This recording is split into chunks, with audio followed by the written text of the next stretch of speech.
Good evening, everyone. I would like to call this session of the Sequim City Council to order. Please join me in the Pledge of Allegiance. I pledge allegiance to the flag of the United States of America and to the republic for which it stands, one nation, under God, indivisible, with liberty and justice for all.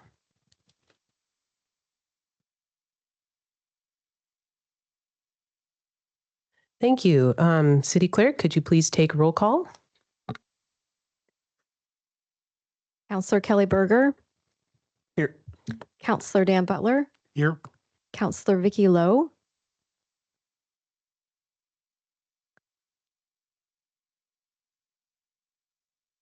Deputy Mayor Rachel Anderson. Present. Mayor Brandon Janice. Councillor Harmony Rudder.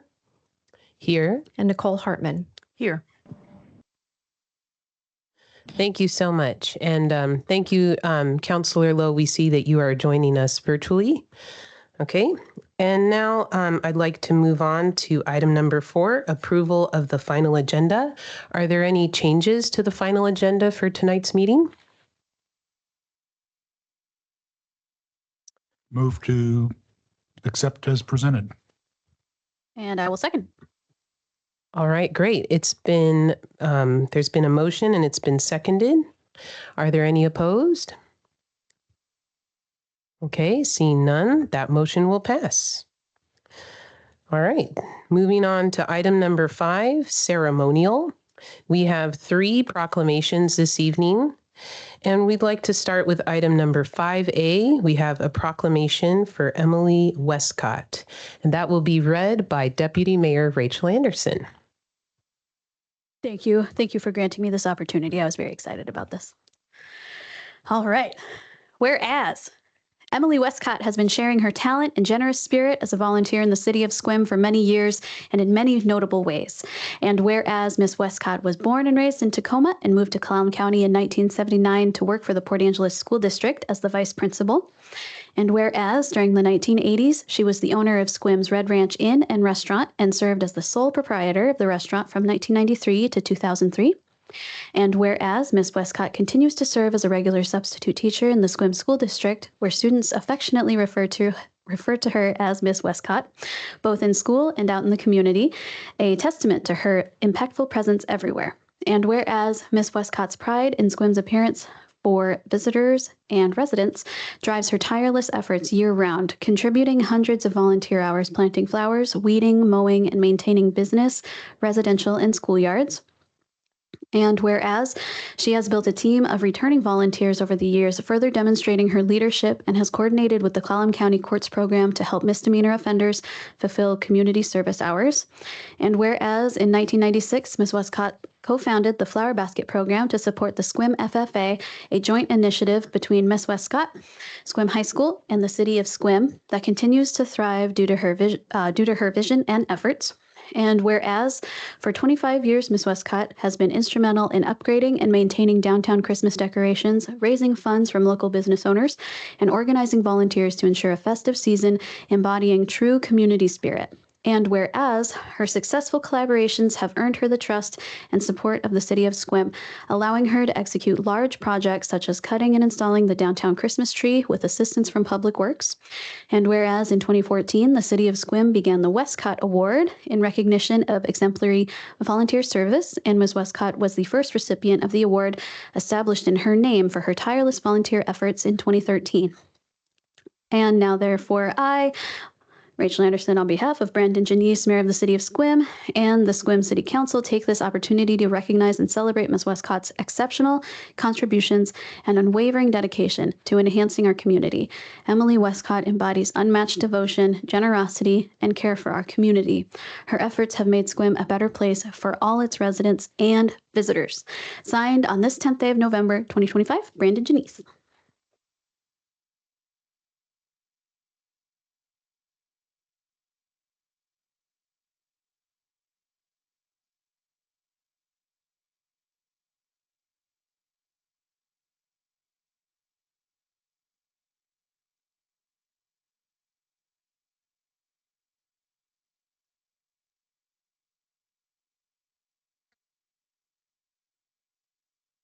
We just need it on record. Oh, you need it on record that I talk that loud without it? Thank you for all turning out tonight. This is really special and I do appreciate it. I really enjoy doing the things that I do for SQUIM, or I wouldn't be doing all of those things. As she said, I moved up here in 79 because I got the job as a vice principal at Port Angeles High School. One quick note about that. Port Angeles High School had 1,743 kids when I was a vice principal there. And that's when they had 6 mills. That has drastically changed because the mills closed in Port Angeles. Really, I don't even know if it's any bigger than SQUIM High School now. And of course, I'm still subbing at SQUIM High School, and we all know why. Every kid knows why I'm there all the time, don't you? Huh? The airplanes, correct? I picked the most expensive hobby in the world. So the kids say, how long are you going to be here anyway, Miss Westcott? And I said, well, as long as I'm flying that airplane, I'll be here. So that's why I'm there. But I've really enjoyed doing the cleaning up in SQUIM. I started it when I had the restaurant, and across the street where Domino's is now is a vacant lot, and it had a place in it called Paulsbo RV. It was a place out of Paulsbo, brought RVs in, and they eventually sold, and the lot was just left with nothing there. You were with me, Sue Ellen. We went over, there was a bench across the street and these weeds before they put that nice bus stop in. And we cleaned that up. And then I just started going down Washington Street, and I had a lot of friends. And pretty soon, I didn't have so many friends. And that's when I started using community service people. And that has really worked out well. There are people that for one reason or another, the majority of them I think are probably DUIs, but it's usually people that have to make hours and they come and work for me, and it's great. We just got done working on the corner down here at the park doing Christmas lights, but they pull weeds and mow lawns, and they're the ones that climb ladders. I always say, if they fall off. Not as drastic as if I fell off. So that has really has worked out well, and I've enjoyed it. And I love SQUIM. I'm from a bigger city, and it's really fun to move to a small city and be here. I don't know how many of you knew before I came here, I taught in Centralia at the State Correctional School. I was there 10 years. It was a great experience. I enjoyed that, and that's how I ended up, I think, probably moving into the vice principal's job in Port Angeles. But anyway, thank you for coming. This is great. Well, it's just a career with at-risk children is what I always say, and that's always been fun. So thank you very much for honoring me. It's really great. Makes a person really feel good and enjoy what they're doing. Thank you. You take that for me? I get to have it. You do. Thank you. Thank you. Okay. Oh, yeah. Okay.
Oh, gosh. Emily, could you please use the microphone, my friend? I have to tell you about Spruce Street. It's the street that goes straight through, where you don't have to stop all the time. So I will stop on corners at people's houses and knock on the door and go, knock, knock. My name is Emily, and I'm from the Chamber of Commerce. These are people who haven't mowed their lawn for a year. My name is Emily, and I'm from the Chamber of Commerce, and your house has been chosen for curb appeal. We would like to mow your lawn for you. And they go, oh, that's so nice. Thank you. And you're like, you should be mowing your lawn. Thank you.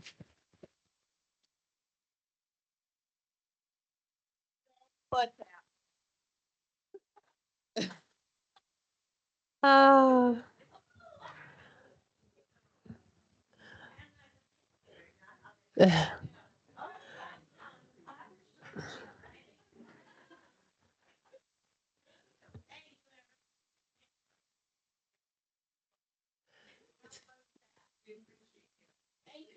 Thank you so much.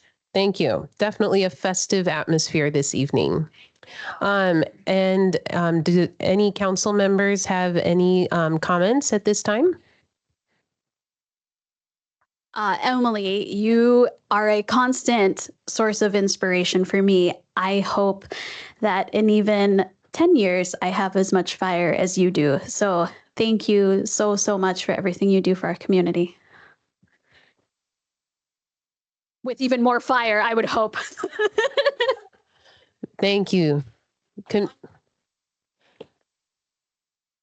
All right, wait for the microphone, Emily. Wait, we just need you to talk in the microphone. I know. Thank you. Thank you. Okay.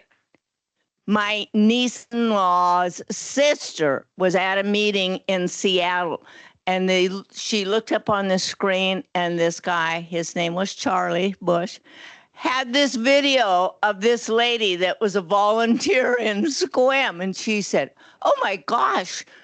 She says, "That's Emily." And Charlie, I don't even know, did you know that, had made this videotape and had showed it at some formal thing that he was putting on, some kind of a program over in Seattle. I just thought that was kind of exciting. I think everything's kind of exciting. I'm teaching cooking right now, and you have to laugh if you know that story, because I never cook anything. Right now I'm teaching cooking. Thank you so much.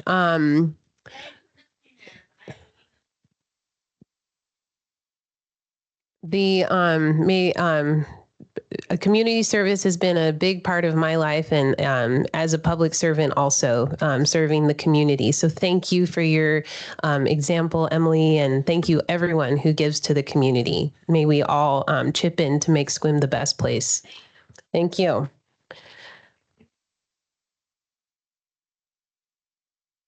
All right, so we're going to move on to the second proclamation on tonight's agenda. Tomorrow is a very special day for our country. It is Veterans Day. And before I start reading the proclamation, I just wanted to mention I have asked Mr. Bob Holt, who's here in the audience this evening. He's a Vietnam veteran. Thank you for your service. We, as a council, we will be sending this proclamation to the VFW, the Veterans of Foreign Wars. And thank you so much for accepting the proclamation this evening, Mr. Holt, on behalf of all veterans in SQUIM and in our country. We really appreciate that. Thank you for your service.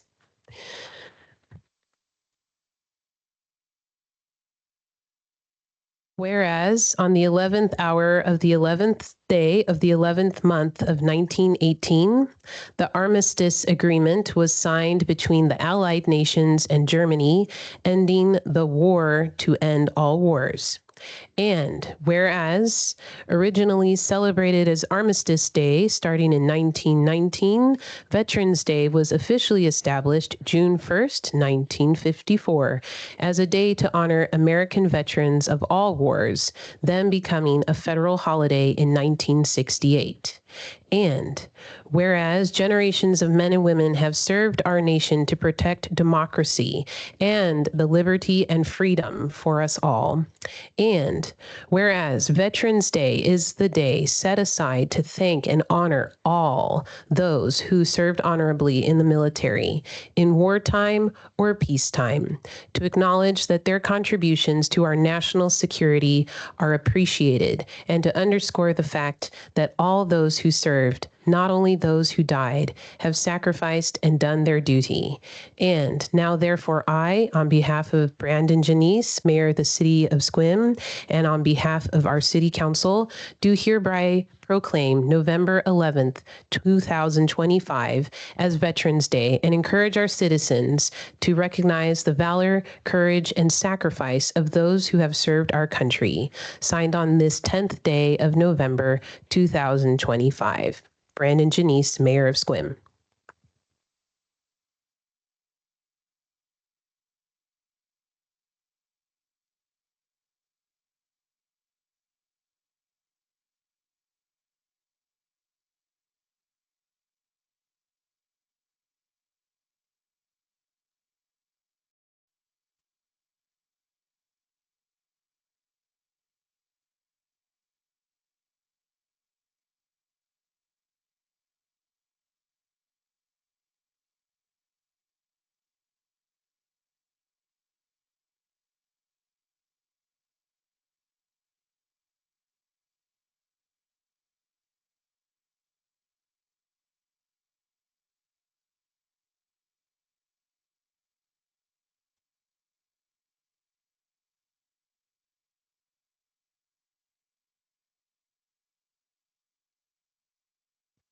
Harmony, I wonder if there's any other members of the service active or inactive in the audience, including our own mayor. Yes, thank you very much, Councillor Butler. At this time, I would like to invite any veterans in the room to stand and be thanked and appreciated and honored for their service to our country.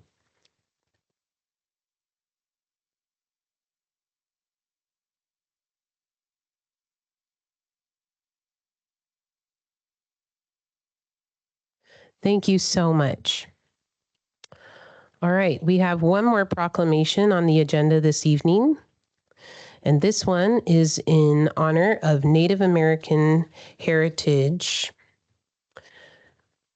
It's our Native American Heritage Month proclamation. And this evening, we have Lonnie Grinnell-Greninger here from the Jamestown S'Klallam tribe to accept our proclamation. Thank you for joining us tonight, Lonnie. Whereas, since time immemorial, Native Americans, indigenous people living on these lands have provided stewardship of the people, lands, and resources here. And whereas Native American people and tribal governments have made invaluable contributions that have shaped our country, state, and city. And whereas throughout the history of the United States government, Native traditions, practices, and ceremonies were made illegal, and assimilation efforts caused great harm to Native people. And whereas in 1975, the Indian Self-Determination and Education Act was enacted by the federal government in support of tribal self-determination. And whereas in 1978, the American Indian Religious Freedom Act was enacted by the federal government to begin to undo the incredible harms caused by a Code of Indian offenses that had been in place since 1883. And whereas we honor the resilience of Native people, the S'Klallams, Klallams, other Salish, and Indigenous people living in our community who not only survived the oppression of their values, language, and other cultural ways, but have worked to bring the values and practices of their ancestors into today. And whereas we honor the 574 tribal nations in the country who continue exercising their inherent sovereignty as vital members of the overlapping system of governments in the United States. And whereas we also support tribal sovereignty and upholding the federal government's solemn trust and treaty responsibilities, and with enlightened awareness of the local history of this area, we commit to a continued partnership and collaboration as two sovereigns. And whereas the city of Sequim was built in S'Klallam territory and upholds a long-standing government-to-government relationship with the three S'Klallam tribes, and now therefore I, on behalf of Brandon Janice, Mayor of the city of Sequim, and on behalf of the Sequim City Council, do hereby proclaim November 2025 as Native American Heritage Month. We commit to a continued partnership and collaboration with the Jamestown S'Klallam tribe as two sovereigns, supporting the co-stewardship of our shared lands and resources. We urge citizens to learn more about the history of Native people and sovereign tribal nations here in our community and across Washington State and the United States. Signed on this 10th day of November, 2025 by Brandon Janice, Mayor of Sequim.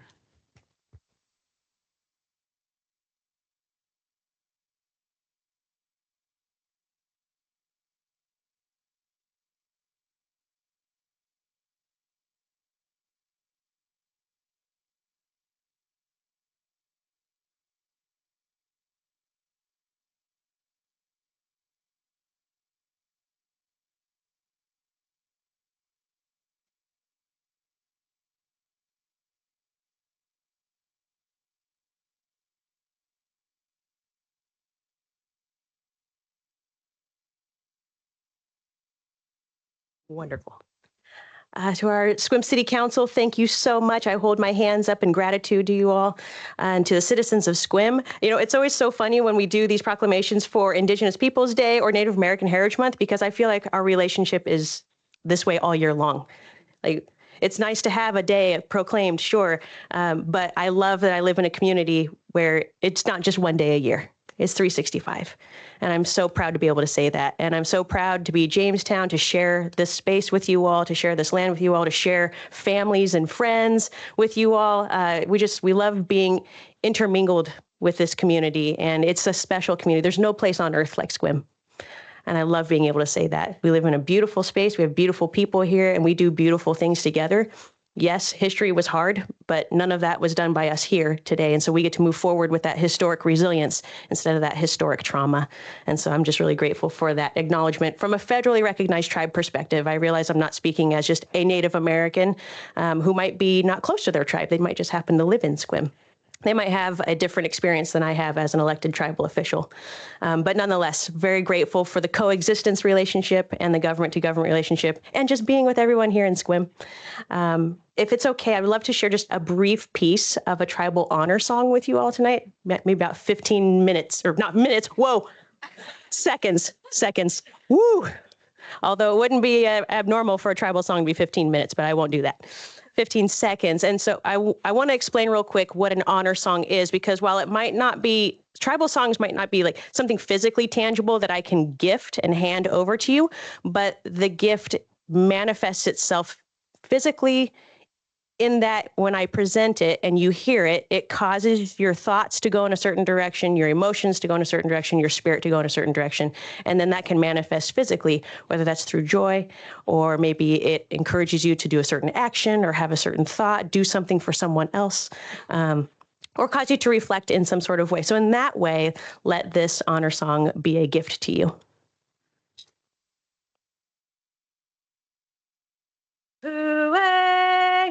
Heshtu, huwe ahe, huwe heshtu, huwe ahe, liao, liak, talawi. Thank you, everyone.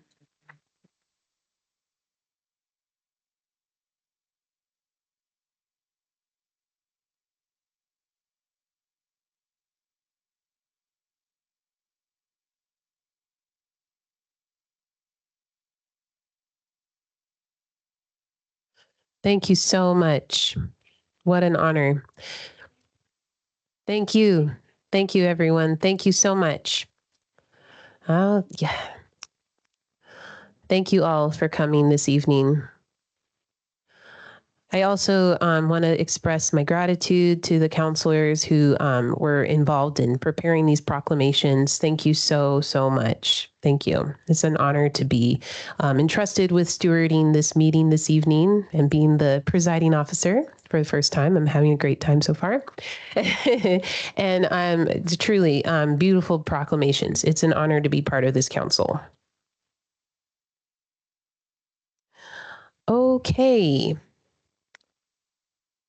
Thank you again. Thank you for coming. Okay.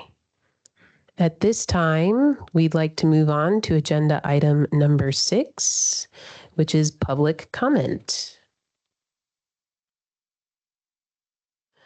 So individuals who wish to provide remote public comment. Let's see. I start here. Do I start here?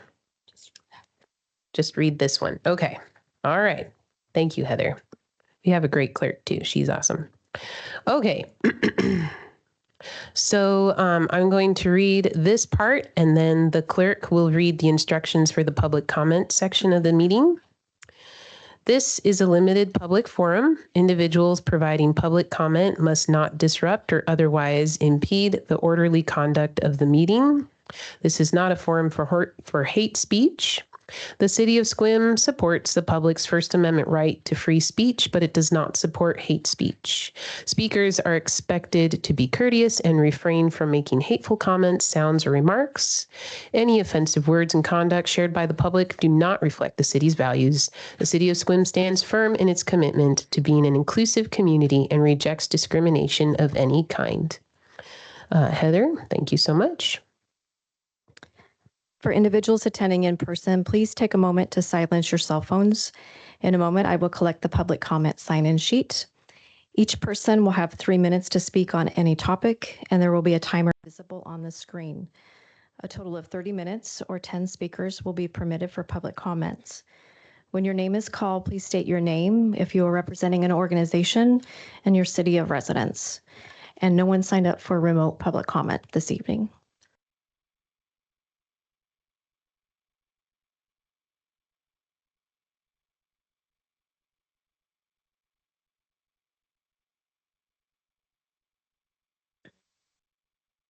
Our first speaker tonight is Doug Wright.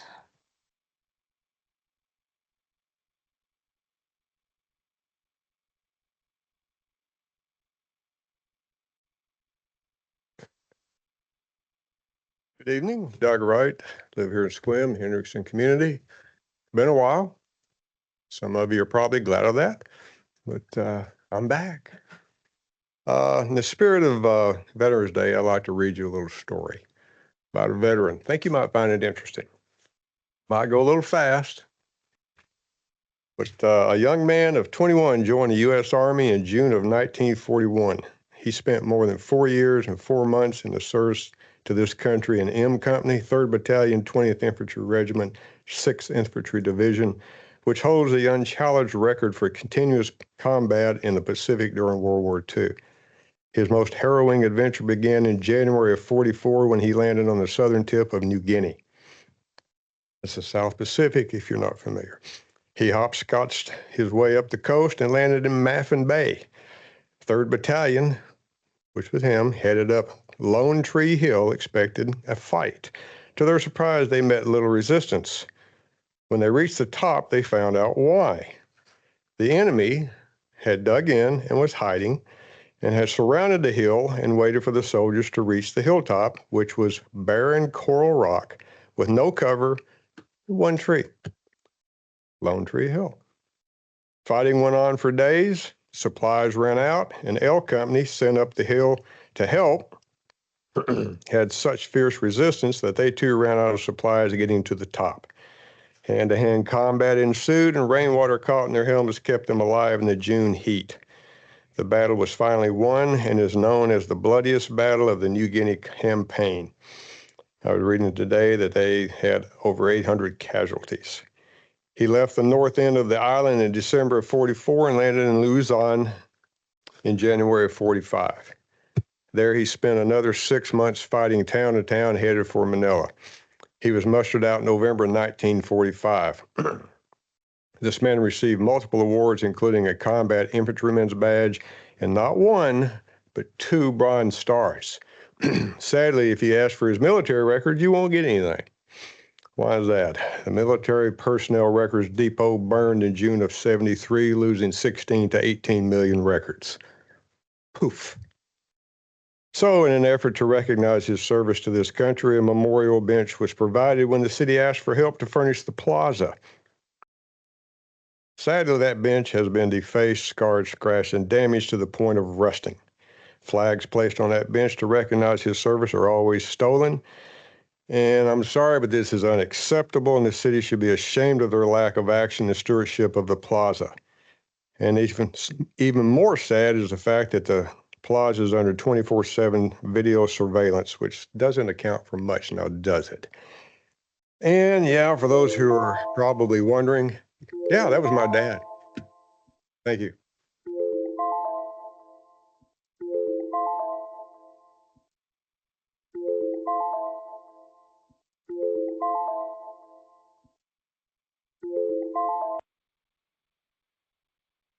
Michael Smith.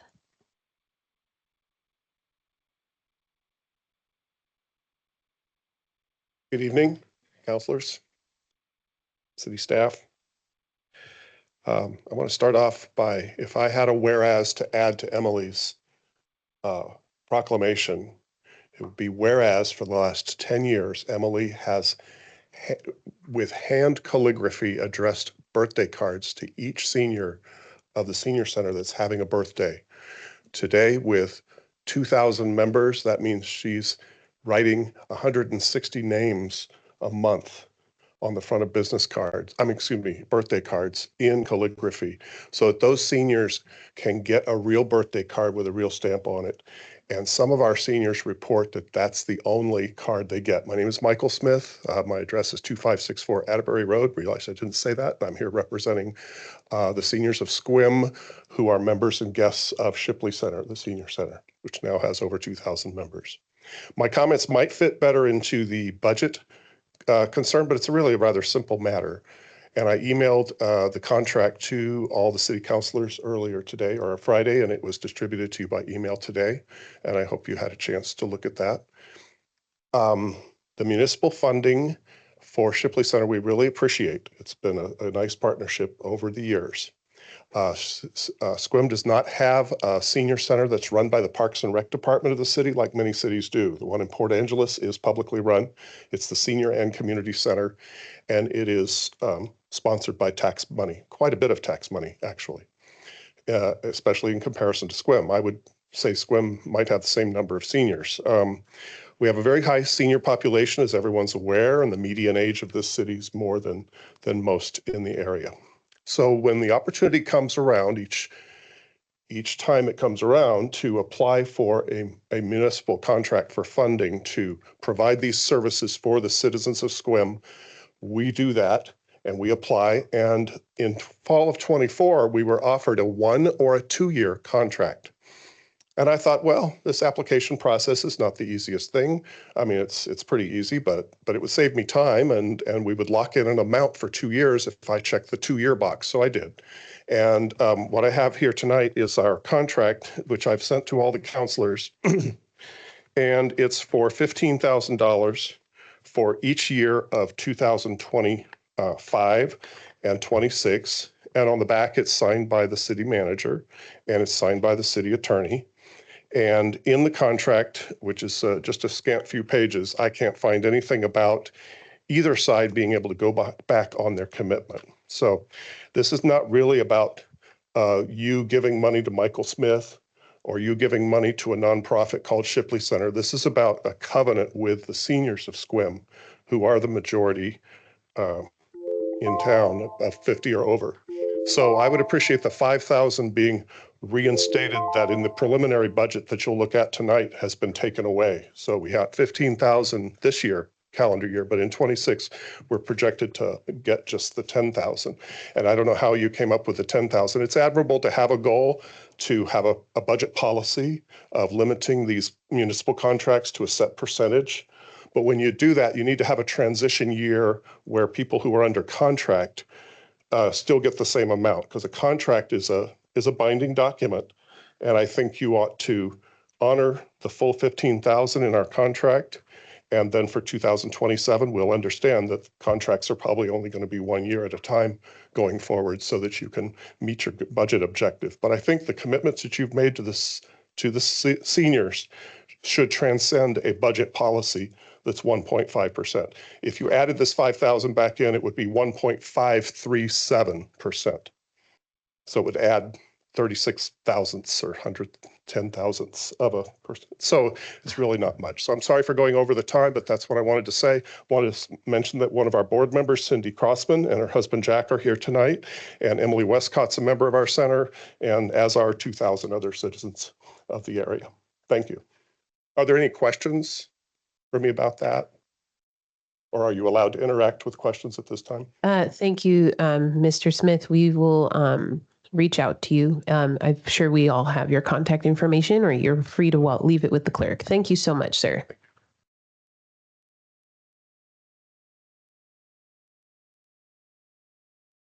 That concludes public comment. Okay, thank you so much.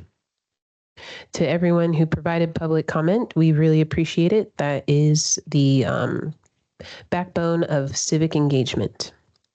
All right, we're going to move on to item number 7. There are 4 public hearings on tonight's agenda. Our first public hearing, item number 7A, is the 2026 proposed property tax levy. And I would like to turn the microphone over to Sue at this time. No, I do this one. Oh, sorry. Thank you. So the subject, okay. So the subject of the public hearing is the 2026 proposed tax levy. The public hearing is now open. Does the city manager or staff have testimony to present? And seeing Sue at the microphone, I imagine you do. Thank you so much. Good evening, Mayor, Deputy Mayor, council members, and community. For the record, Sue Hagener, your Finance Director.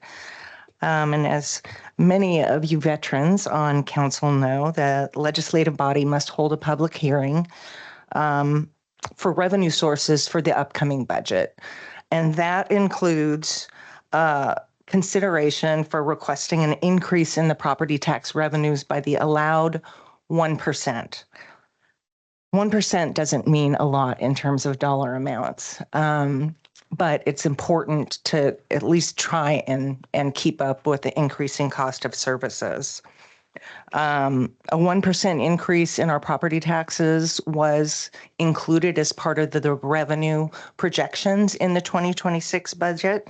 So we are hoping that those funds are going to be there for use, primarily for to support general governmental services like our police, like our parks. 1%, the 1% allowable increase is only about $19,000. But if you think about it in terms of, well, that pays for a parks seasonal, to pull the pressure off of all of our parks personnel in high season. The additional construction that's taken place in the city, as well as refunds from the prior year adds another $30,000. So the total impact of this property tax levy is about $50,000.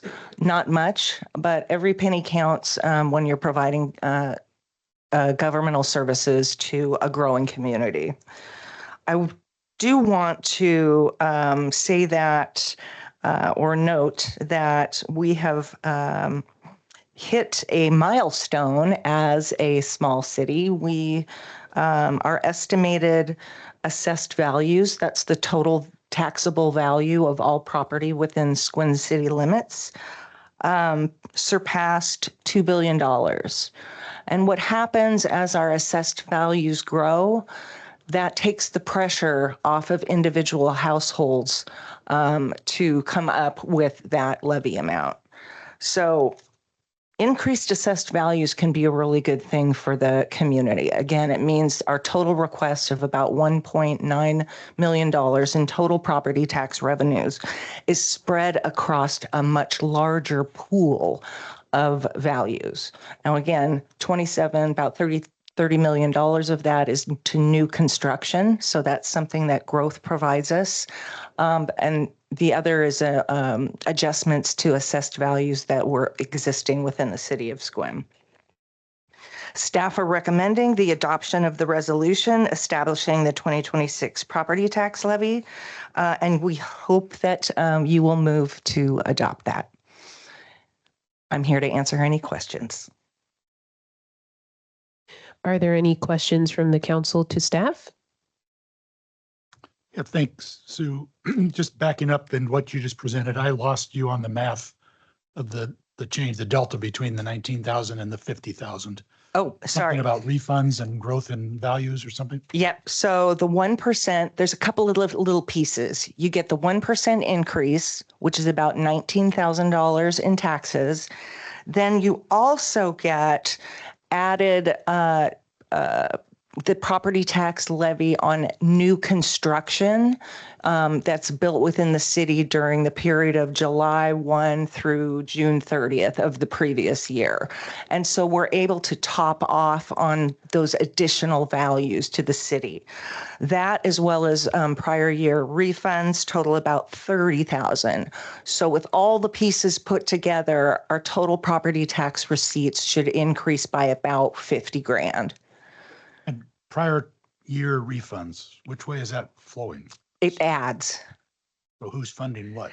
The county is refunding the city. Gotcha. Thank you. It's kind of backwards, right? A refund, you think that you're giving something away, but it's actually adding to what we receive. I only asked because I knew there'd be confused people out there. It is confusing. Totally clear to me. It is very confusing. Thank you, Washington State. Any other questions from council? Okay, great. Seeing none, we will now move on to public comment. This is a public hearing. All audience members wishing to make a comment will be allotted 3 minutes to speak. When it is your time to speak, please give your name, address, and whether you reside within the city limits of Sequim. Please avoid repetitious comments, personal attacks, or comments not related to the subject before the council. The City of Sequim supports the public's First Amendment right to free speech, but it does not support the use of hate speech or offensive language. Any offensive words and conduct shared by the public do not reflect the city's values. All right, do we have any members of the public who wish to speak this evening? No one has signed up for public comment. Okay. I will now close the public comment portion of the hearing. And is there any council discussion?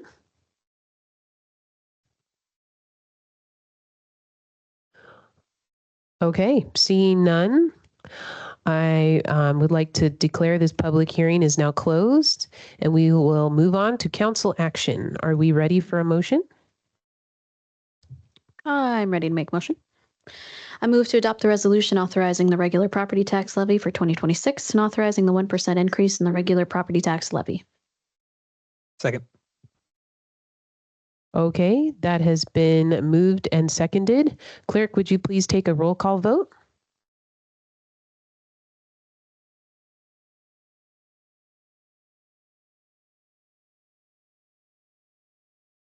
Councillor Berger, Yes. Councillor Butler, Aye. Councillor Lowe, Aye. Deputy Mayor Anderson. Aye. Mayor Janice, No. Councillor Rutter, Yes. and Councillor Hartman. Yes. Motion passed 6-1. Thank you, council. Thank you, Sue, and thank you, council. All right. I'd like to move on to public hearing number 2. The subject of this public hearing is the Sequim Municipal Code 3.68 2026 proposed rates and fees. The public hearing is now open. Does the city manager or staff have any testimony to present? Hello, Sue Hagner. Welcome back. Hello, Mayor, Deputy Council members, and community. Sue Hagener for the record, your Finance Director. And we tonight are making recommendations for changes in our 2026 rates and fee schedule, or Chapter 3.68 of the Sequim Municipal Code. Only one public hearing is required for this particular action, and tonight's the night. You have quite a bit of materials in your package tonight. Those are basically the identical materials that were provided to you in September. And so I just want to be clear with everybody that there have been no changes made or recommended by staff from what you've already seen from the September meeting. And just for the community's information, just know that city staff take a look at all of our rates and fees as part of the annual budget process, because this helps us determine what our revenue and resources are for the next year. Some years we do very detailed cost studies, as was presented by the Public Works Department. I believe it was in May.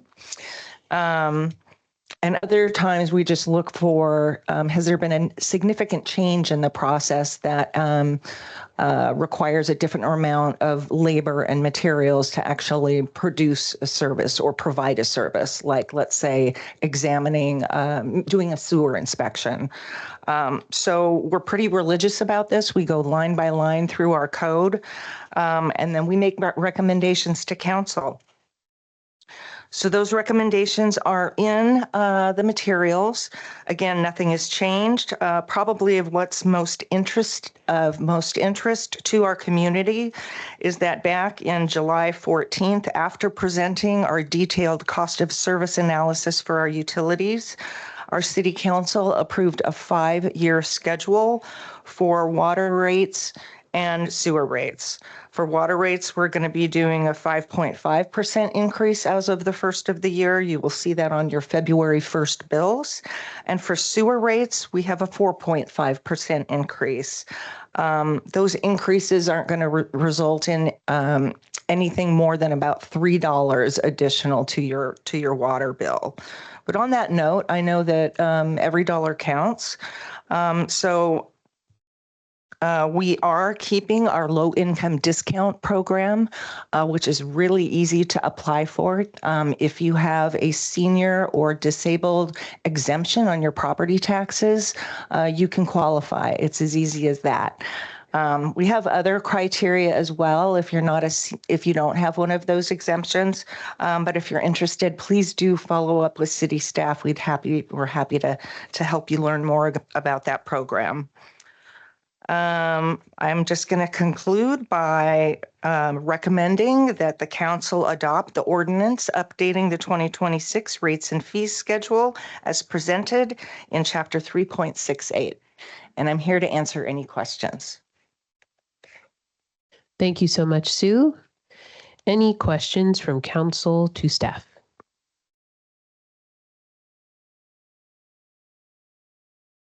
Okay, seeing none. Again, thank you so much for your excellent council packet materials, Sue.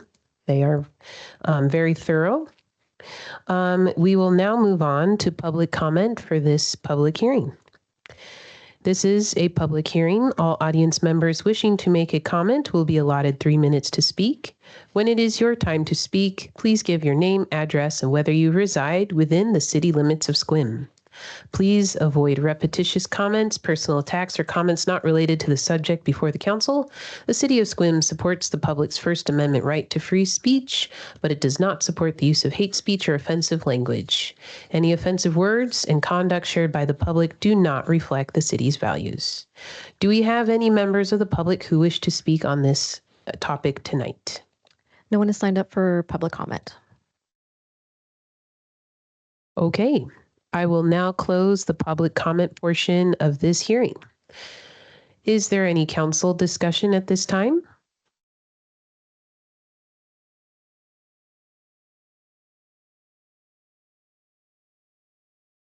All right, hearing none, I would like to now declare this public hearing is closed, and we will move on to council action. Is there a motion before us tonight? I'm ready to make a motion. I move to adopt the ordinance updating the 2026 rates and fees schedule, Chapter 3.68 of the Sequim Municipal Code. Second. All right, that motion has been made and seconded. City Clerk, could you please take a roll call vote? Councillor Berger, Yes. Councillor Butler, Yes. Councillor Lowe, Aye. Deputy Mayor Anderson, Aye. Mayor Janice, Yes. Councillor Rudder, Yes. and Councillor Hartman. Yes. Motion passed 7-0. Great. Thank you so much, Clerk. Thank you, Sue. Thank you, Council. Okay. We're moving on to hearing number 3 of 4. Thank you all for your patience this evening. The subject of this public hearing is the city manager's proposed 2026 budget. This public hearing is now open. Does the city manager or staff have any testimony to present? Good evening, Mayor, Deputy, and council members and community. Sue Hagener, your finance director for the record. Tonight is the first public hearing of multiple on our 2026 budget. An overview was presented in September to council, as well as a presentation on kind of the major components of the budget. Nothing in the budget numbers has changed or altered from when we spoke about this in September, so there have been no changes at this point in time. There is a change to the ordinance, however, between, pretty much for most of the year, city staff have been working with a consulting agency, McGrath Consulting, to update our non-represented salary surveys for our non-represented staff. That was completed in between the time you saw the ordinances and the materials in September versus right now. So you have an updated salary and wage schedule. Salary and wage surveys are super important to make sure that we have comparable salary wage ranges with those cities that we frankly kind of compete with, our neighbors, as well as those other cities that are comparable in terms of size. For example, sales tax per capita, or number of employees, or population growth. So we do an extensive, literally position by position, city by city, to see where we come out in the wash on our salary surveys, or on our salary wage ranges. And so we made a couple of adjustments.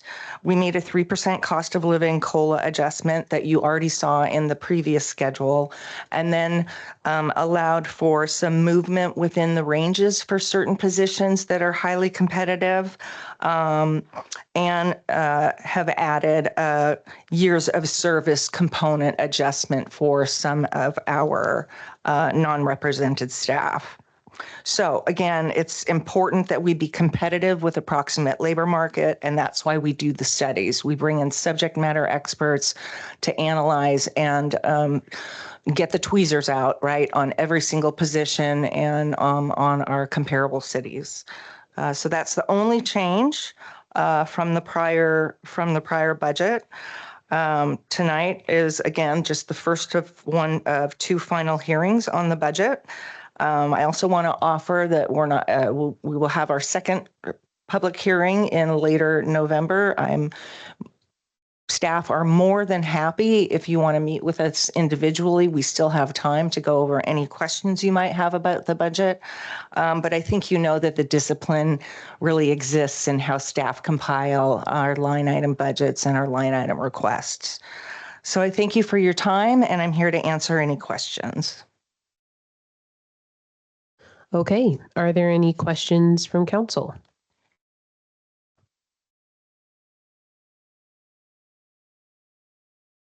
Again, thank you so much, Sue, for preparing such excellent council packet materials and for the hard work of you and your staff. And at this time, we will move on to public comment. This is a public hearing. All audience members wishing to make a comment will be allotted 3 minutes to speak.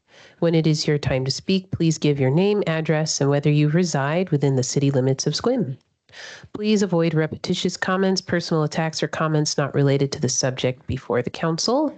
The City of Sequim supports the public's First Amendment right to free speech, but it does not support the use of hate speech or offensive language. Any offensive words and conduct shared by the public do not reflect the city's values. City Clerk, do we have any members of the public who wish to speak? Yes, Michael Smith.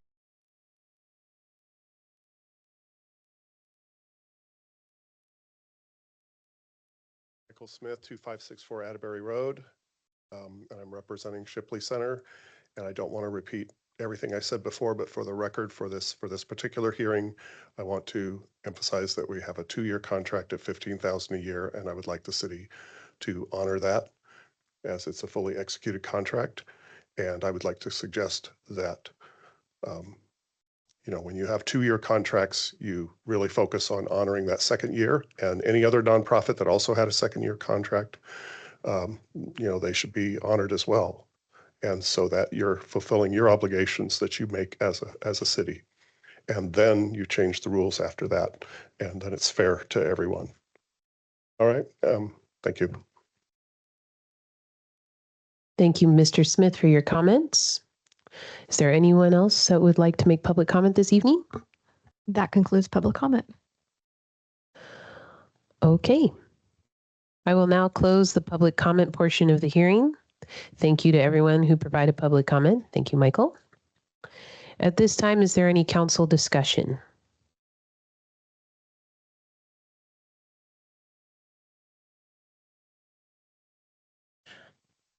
So in regards to Mr. Smith's comments, is there ability to find the 5,000 if council were to agree to fund that? If council directs staff to find $5,000, we'll find $5,000. If I remember correctly, the YMCA also had a 2-year agreement, correct? Yes, they And did. we also decided. we to give honored that. them- Did we honor the whole thing? No, not the whole thing. We were trying to keep it down to the 1.5% of the general fund. So I think if we do one, we need to do both. How much was YMCA's? Do you know offhand? That we did not. I wasn't here for that meeting. I think it went from about 42,500 down to around 30, but I can't, hold on.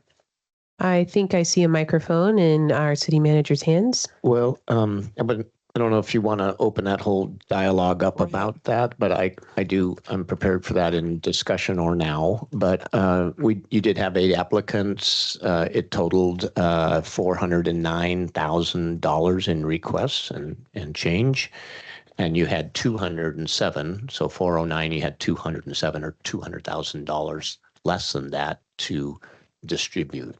So from 8 applicants, you chose 6 applicants. All those applicants got less than they asked for.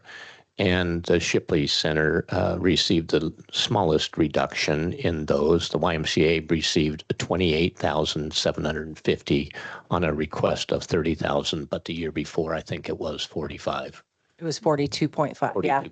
So of the 2 agencies that had 2-year contracts, we decreased both of them. Yes, ma'am. Correct. And I can I'm prepared to go into more detail if and when you want to do that, relative to the contract and to legal review and et cetera. So Just a quick comment that I do remember, I'm not sure what meeting it was at or if I was just talking to our city attorney, but there was maybe it was Marin.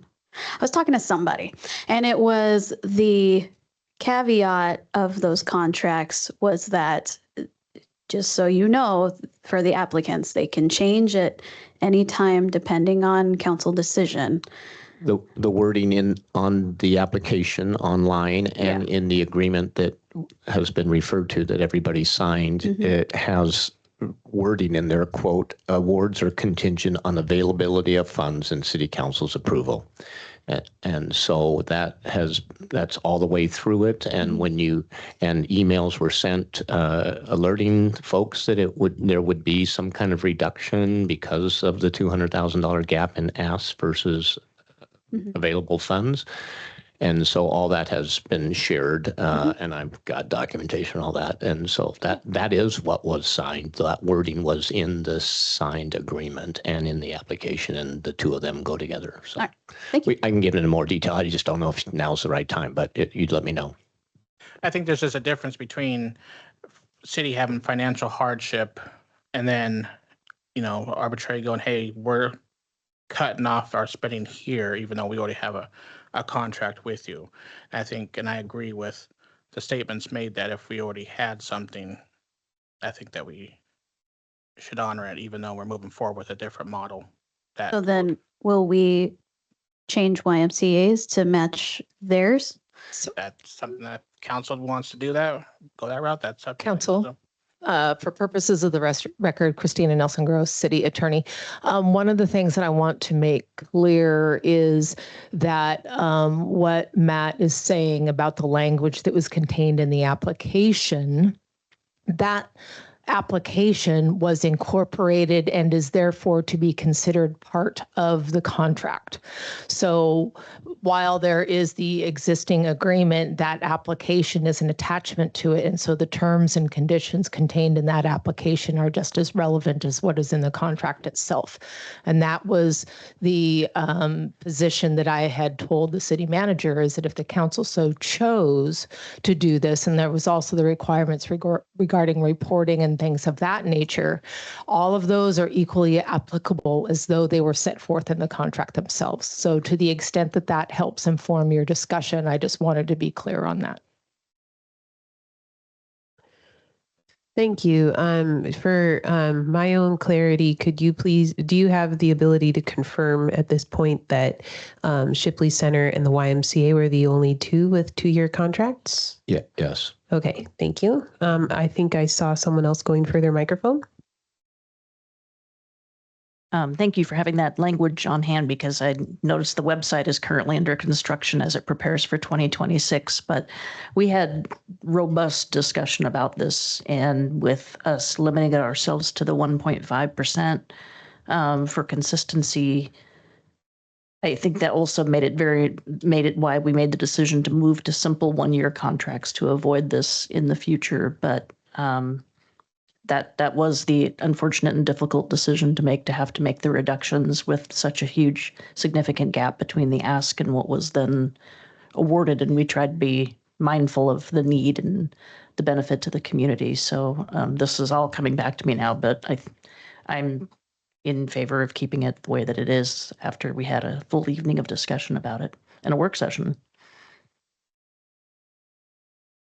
As am I.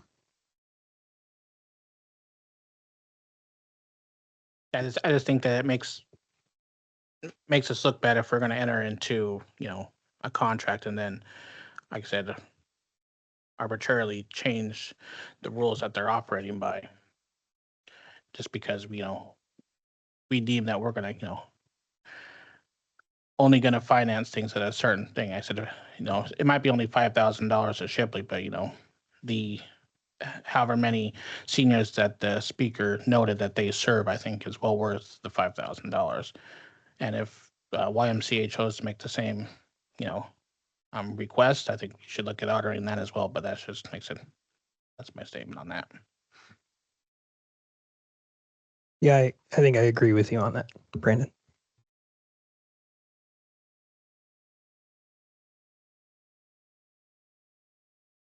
Thank you all for your for the discussion. This is our council discussion in the midst of a public hearing. So I think that we would have to bring this back in general discussion before we made any actions. And I'm seeing some head nods. Good. My intuition serves me. And is there any more council discussion at this time? I guess the last thing I'd say is that, if we were to, even with YMCA, I don't think we have to blow up the budget either. There's other pot of money that we could dip in one time, right? If we chose to. Well, right now, the YMCA money is being paid out of the rainy day fund as directed by council in the original year. And if you wanted to make a different decision regarding the 5,000 for Shipley, I would work something out in the line items. Come out of rainy day itself too, right? It Instead could. of- Yeah. Okay. And just a friendly reminder, yeah, that's on. Okay. Just friendly reminder that we can think about it. We don't have to make a decision tonight. This is just one of 2 public hearings, and the next one will be on the 24th. And the other thing is I don't want you to feel like you've got your feet to the fire on this, right? Because we do amendments to budgets all the time. We very conservatively estimate our revenue sources. We are balanced. That's great. But who knows, maybe circumstances or additional revenue sources will be available in the first part of next year. And council can choose to reallocate some of those to some of a couple of the contracts that you're talking about. So it's not a decision that you have to make right now. We have the budget amendment vehicle to allow for those things. Because the budget is just a plan.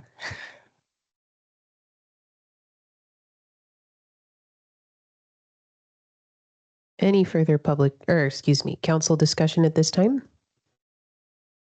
Okay, I would like to say that I think that if we are going to make a decision, I would prefer that we made it sooner rather than later so that those who are going to be receiving municipal funding from the city of Sequim could plan accordingly.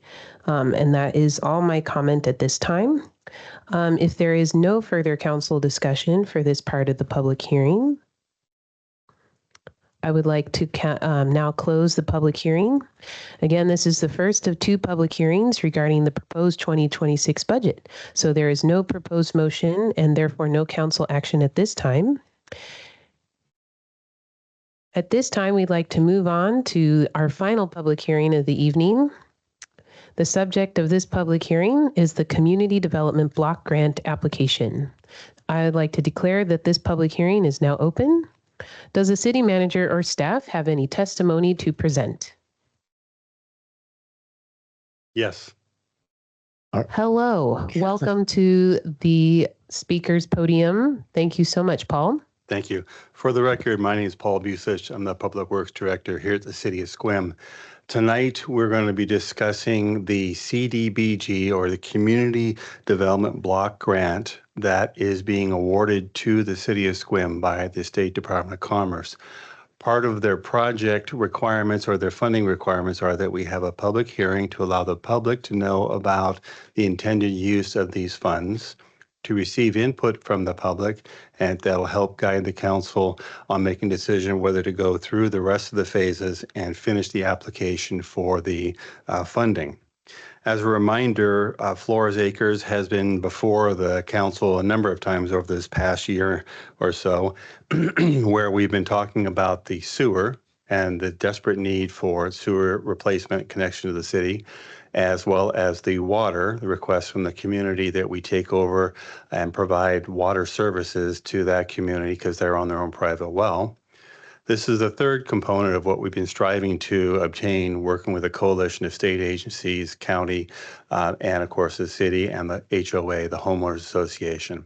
The third component is to seek out funding to allow us to build curb, gutter, sidewalk, and streetlights and associated storm drainage along the inside of the loop, which consists, as you can see on the screen, coming from, trying to remember the name, but basically Belfield and Blair Avenue all the way around the loop coming back in. It will not encompass the outside. It's only going to be the inside.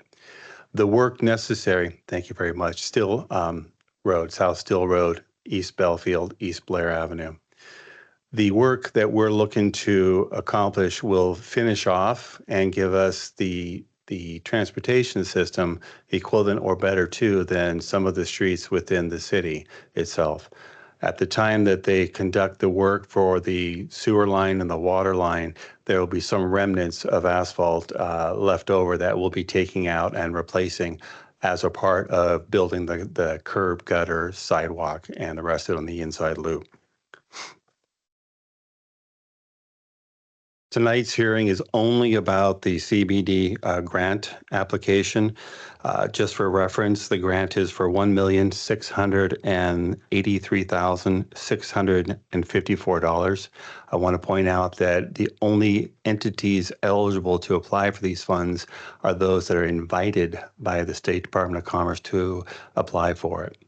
So it isn't something that we are competing with 60 other jurisdictions. This was because of the hard work of Commerce and the county and the city that they looked internally and found and said these funds are appropriate. I've worked with CDBG funds in prior jobs, and it is federal money, which means it actually costs a little bit more in the overall process, but it's good money, it's clean money, and it helps us get our work done, especially in areas where there's lower income, where other than this, that work would not be accomplished. In your package, we also included the CDBG public participation guide so that it give you an idea of what we go through. You've already taken one of the first steps, and that was the grievance process that the council approved at a prior meeting. Also, the fact sheet, which we've developed not just for you as the council members, but also for the community. I brought some of them with me. It should be on the back table behind me here. For anybody who's curious to know why is the city doing this and how is it all being funded. I want to point out that between the 3 different grants and forgivable loan, that there'll be over $6 million coming into this particular community here, and a small portion of that 10% that has to be paid back, and that'll be done through a proposed utility local improvement district, of which we passed new code on that earlier this year. And that will be covered by the homeowners association. That is it for the background and briefing. I would request that I step aside, and any of the public who want to provide comment, provide so for your consideration. Thank you so much, Paul. And are there any questions from council to staff?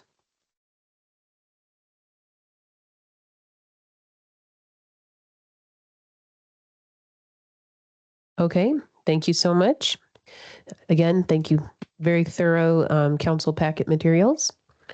And now we will move on to public comment. This is a public hearing. All audience members wishing to make a comment will be allotted 3 minutes to speak. When it is your time to speak, please give your name, address, and whether you reside within the city limits of Sequim. Please avoid repetitious comments, personal attacks, or comments not related to the subject before the council. The city of Sequim supports the public's First Amendment right to free speech, but it does not support the use of hate speech or offensive language. Any offensive words and conduct shared by the public do not reflect the city's values. And City Clerk, do we have any members of the public who wish to speak on this topic tonight? No one signed up for public comment.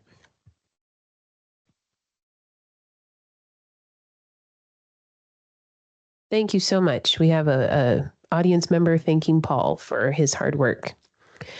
All right. Well, thank you. Thank you for that appreciation. I share it as well. And I will now close the public comment portion of this hearing. Thank you to everyone who provided public comment. Is there any council discussion at this time?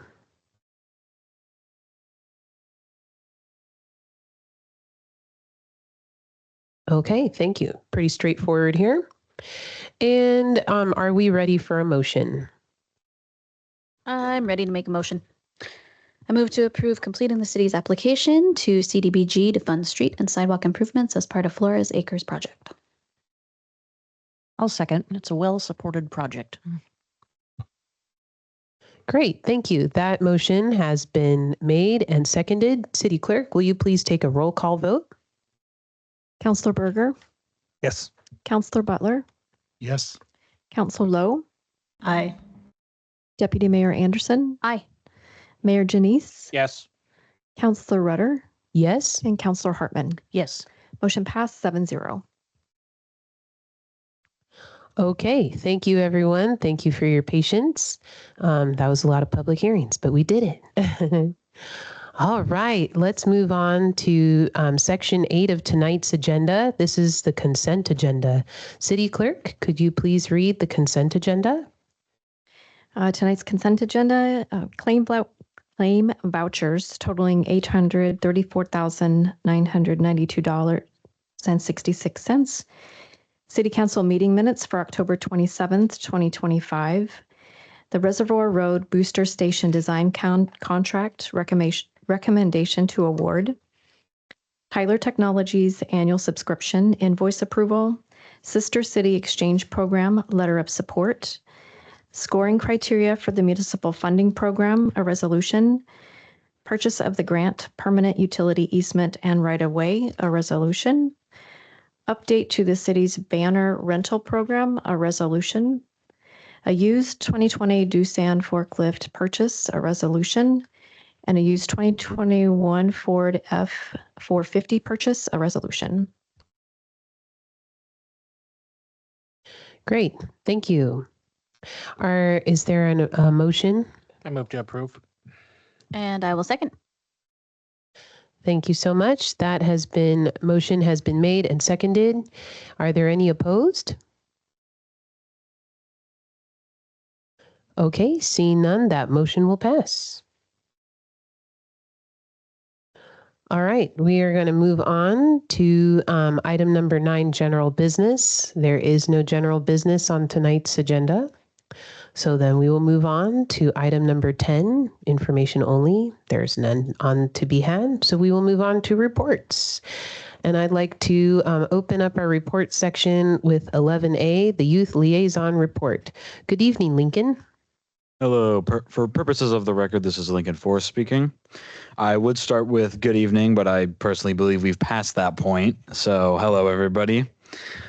Yeah, good night, right? My first item to report on is last Monday at the school board meeting, the school board voted and approved the addition of girls flag football as a valid sport within our school. We will be joining our typical Olympic league. Yeah, we will be joining our typical Olympic league in doing so. Schools including Port Angeles, Bremerton, and just the typical schools we face. We also, last week, the school board hosted a panel about cell phone use in schools, like an informational session to reach out to the community. I was supposed to be there. I unfortunately couldn't make it because I was at the other thing going on that night, the boys tennis banquet. Very fun night for my teammates and I. We had a fun season, and it was unfortunate that it had to end, but we had fun together that night. Last week we had the start of our Knowledge Bowl and mock trial clubs. Knowledge Bowl is kind of like a trivia club. We go and compete against other schools. Last year we placed 3rd in state. Hoping to do the same, if not better, this year. Mock trial is just as it sounds. It's a mock trial that we compete in against. I did it last year. Very fun club. It's a lot of work though.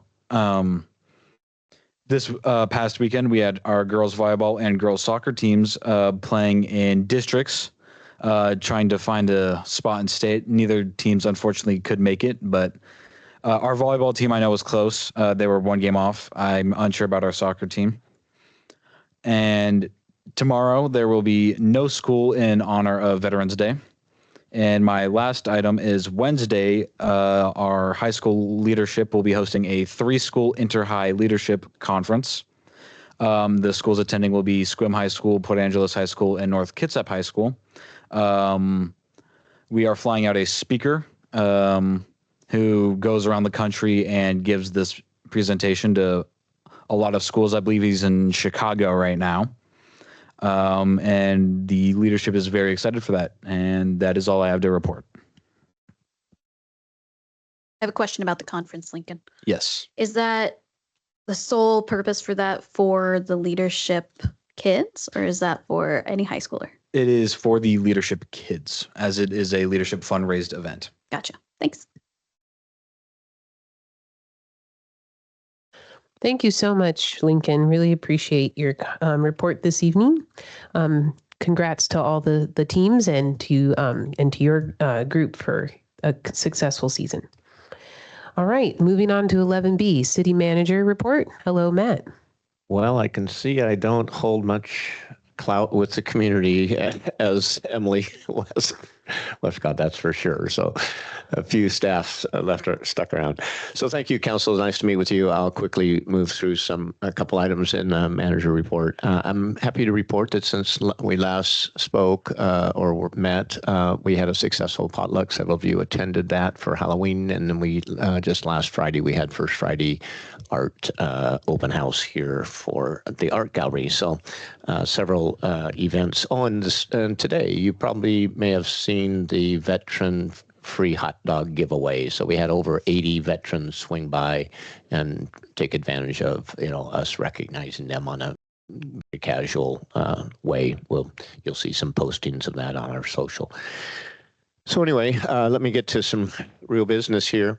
You've noticed that on several of my city manager reports, I've verbalized the criminal justice agreement that's coming up. This is a 10-year-old agreement.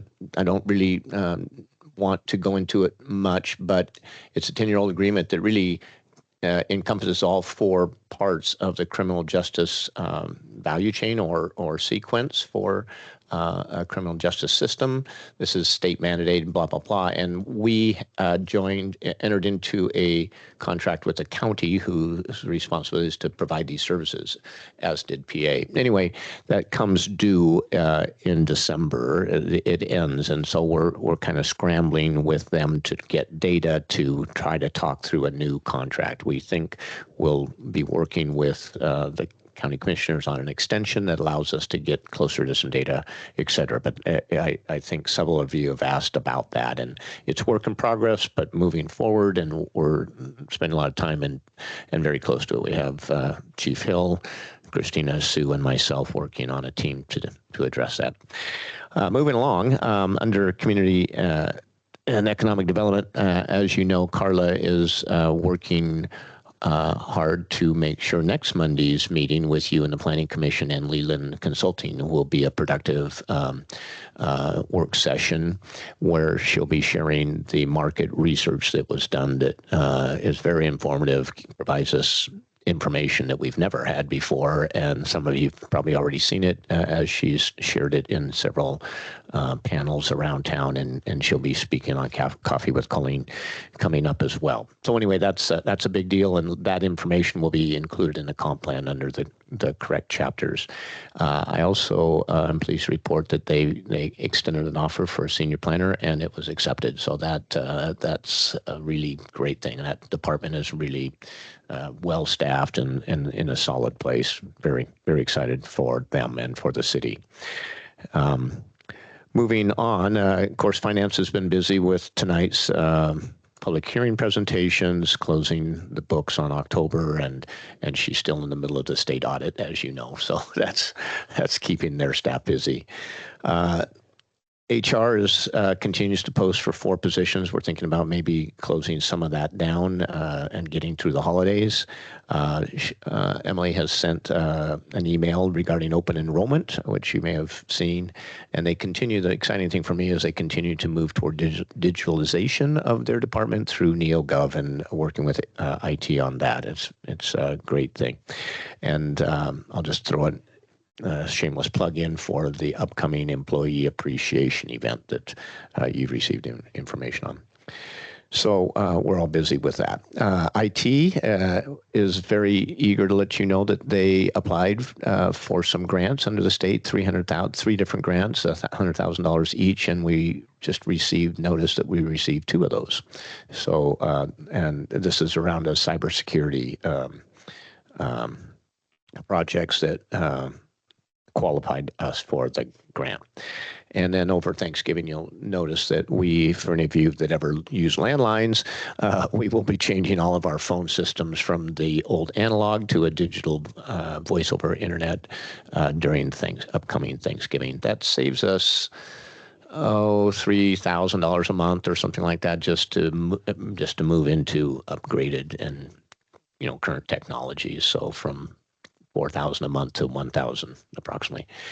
Anyway, excited about that too. Police department stays busy with a lot of meetings and events, particularly working on the upcoming tabletop, emergency management tabletop. We do 2 of those a year. One and the one in November's a big one. We'll be having PUD join us for that. They have their own emergency management, and this tabletop has to do with their business. So that's coming up next week. And then I wanted to particularly call out Megan Euchre, who gave a really nice presentation as part of her recent position on the solid waste committee for the peninsula. But they asked her to talk about that position relative to SQUIM. So anyway, it was a unique presentation.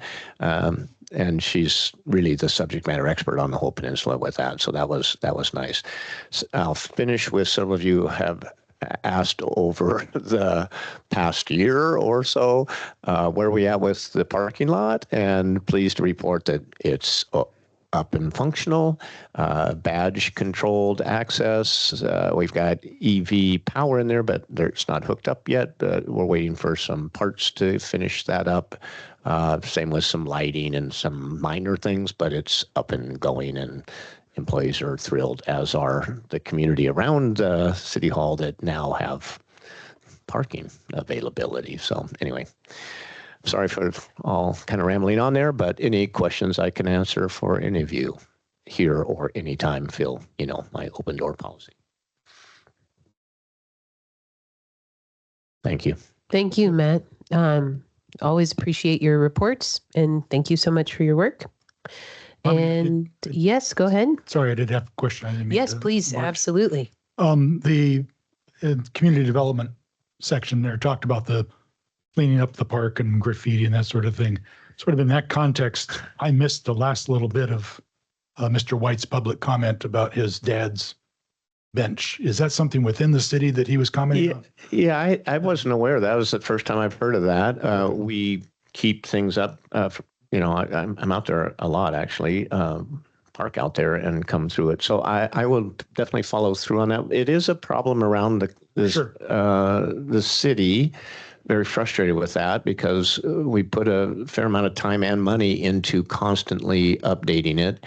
It's one of the reasons we're trying to get connectivity to all of our facilities off campus here, all of our well houses and facilities. Guy Cole's recently hooked up. The WRF is now on the internet, and so that allows, if we can get connectivity there and real-time speeds, monitoring, yeah. Then we can bring the videos in and monitor it and whatnot. I think I talked about the restrooms that continue to be vandalized, and you can't put videos in there, but we'll figure out a solution there, as well as there was swastikas and other things put on the pickleballs in the skate park, and so just a lot of work that goes into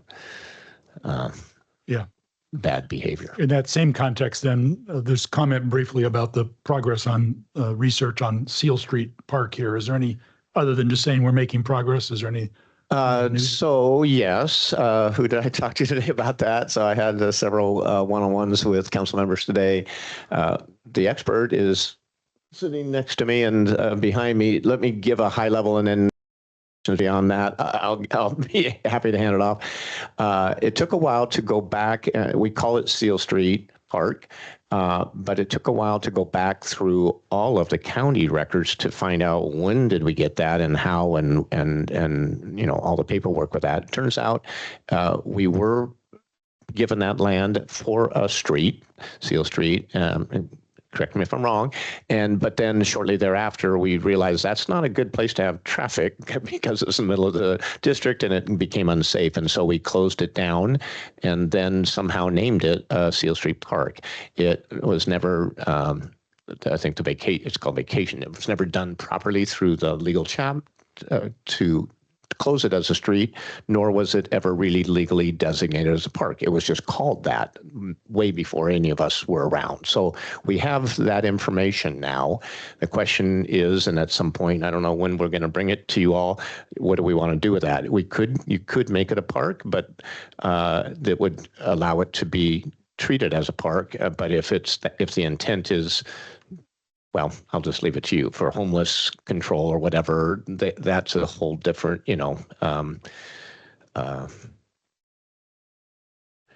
issue, and you can't, some things you can't enforce, and I mean, you give tickets for those kinds of things, sure, and it doesn't do any good. So Chief Hill's well versed in how to, work with that issue and population and whatever. So while we now have legal documentation information on how we got to where we're at, we're not sure that by moving forward in a certain way, we're going to address maybe some of the concerns you've heard in public comments. So it certainly is helpful. Just what you've said is just helpful in terms of disambiguating sort of that history. Yeah. And that might be very helpful for the public as well. So thank you for taking the time to Is there any value to moving forward with the proper procedures to, as you said, vacation the street designation and actually zone it to the type of land use that it is being used for now?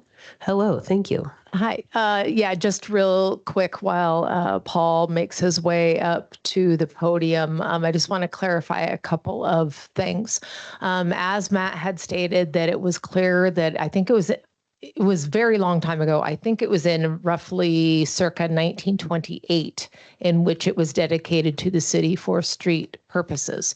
So we're talking about some very old documents. And if Emily Westcott were here, I'm sure she would be able to give us the history on when that street was cut off, because it used to connect to Washington. And so it was within the last 20 years that the city determined that it was no longer safe for traffic to be going through that. So as near as we could tell, the decision was made to just block that access to Washington Street. And again, as Matt had mentioned, we had the city just seemed to have presumed that they would just call it a park. So in response to your question about, if it would be helpful to the public, and in response to your question about whether we go through the vacating process, at this point, the city's position and assertion over that land would be through adverse possession, which requires a whole other separate process. And then if we vacate it, then we run the risk of returning it to the underlying property owners. So I think it would be something better suited for a more in-depth conversation with council at a later date. But I've talked long enough where Paul is looking like he's thoroughly ready to address council. So thank you. No, I'm enjoying not having to talk. Thank you very much. It is complicated out there. We do have a survey done. So we were able to identify that other than one building, which is 1/10 of a foot in the right of way, everything else is, all the buildings are clear of the right of way. So that's good news. We also can see that 20 feet of the 50 feet was established by the original platting process for the town. That's a little different wrinkle than if it was dedicated to the city for street purposes, which is basically an easement, and that's the additional 30 feet. So we've got 30 feet of the 50 feet, even on that end, the whole thing there, that if vacated would go to the adjoining property owners, as I understand it. If you do a vacation, the adjoining property owners are now the tribe, because they know the Jamestown Squamish tribe, they own all that land over there on that side. So there's an awful lot we have to do to figure out how we can do something out here that's really effective. We do have a legal description of the land we would like to consider as the park, but before we can take any action, I've got to work with Christina to help figure out what do we do that is correct from a legal perspective. And then we have to also have the county assessor's office get involved in that if we're creating a new parcel, which would be real property as opposed to just right away. So it's complicated, but we are working on it. Thank you. I appreciate that. Was much more Does that answer your much more question? in-depth answer than I was expecting from my question. And then just finally, in previous reports, you've made comment about the ongoing dialogue with Seabrook and the conversation we had 4 or 5 meetings ago with all the representatives here from both Wayne Enterprises as well as Seabrook. Is that getting traction and without not nearly the level of detail as I just got from it? No, so I appreciate it. And we don't have that much detail to share in that. I appreciate you asking. I hope they're listening. The moratorium is exactly what it was verbalized to you that it was supposed to be, as a simple pause for the purposes on their side to get technically correct or have some time to work on their application and for us to work on codes and et cetera. So, and then to come back together with both of us working. We felt like it wasn't a statement of decision in any way, but a pause to kind of get each other's details in order. So, we feel it's important to continue to work with them during. I mean, there's no rules. You can't work together during a moratorium. You can't officially accept certain things, but you can have conversations and help each other. So we continue to reach out to them in hopes that they will accept our invitation to set up regular meetings so that we can have ongoing discussions, which would only help everybody in communicating. So it doesn't have anything to do with whatever council decision is or whatever wherever this goes, but communication is always better than none. So we have extended several offers for that, and they're still waiting to hear back. Thank you so much. Appreciate that. And at this point, do you have an idea on when the corrections to our code would be coming to council? Is there, I imagine Carla and her staff are working on that? Carla is working on that. I am anything but close to a subject matter expert on code. I do have somebody close to me that probably does. I have heard in my operational meetings with Carla that some of those sections are not have actually been done. She has actually accomplished some of that already and is therefore working on the next batch or whatever. So it is work in progress, but it is progressing successfully. So I think what we're taking advantage of the pause on our side, as we promised we would. We would love to help them on their side as well. Great. Thank you so much. Are there any questions for Matt at this time? Okay. Thank you so much, Matt. Thank you all. I do appreciate it, and I'm happy to tell the public I appreciate a meeting with you all one-on-one. I appreciate being available. I appreciate your questions. We really appreciate the relationship we have with council. So thank you. Thank you. And now we're moving on to item 11C, City Council Committee Reports. Are there any City Council Committee reports this evening? Just a couple quick ones. Clallam Transit System Board meetings. We are working on getting applicants for general manager position.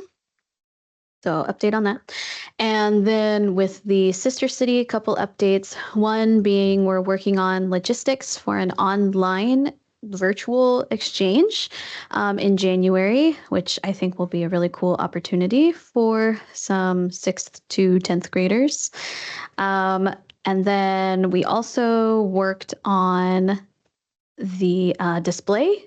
We tried to match or, try to coordinate them to be similar to the Arts Commission theme. So the Arts Commission theme for this exhibit is black and white. So we decided to go with Japanese calligraphy for the display, shodo. So if you're ever around there, take a quick look. That's it for me.